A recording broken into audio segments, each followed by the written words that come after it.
Baraat kechasi duosi.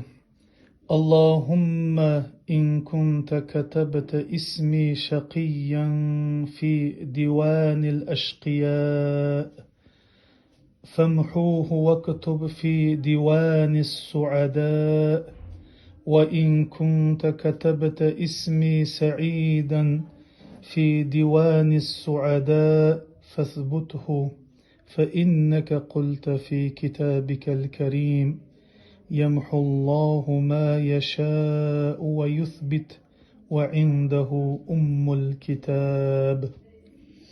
يا اللهم agar meni baxtsiz etib ismimni baxtsizlar daftarina yozgan bo'lsang, uni surtib yo'q etsang edi, ham baxtlilar daftarina yozsang edi. Agar meni baxtlilardan etib ismimning baxtlilar daftarina yozgan bo'lsang, alagi yozuning bir qochonda sirtilmitirgan et. Durustlikda sen Qur'onda Alloh taolo narsani tilasa lavhul mahfuzdan shuni sirtir, yo'q etir, tilaganin esa berkitir, sirtilmas etir deb aytasin.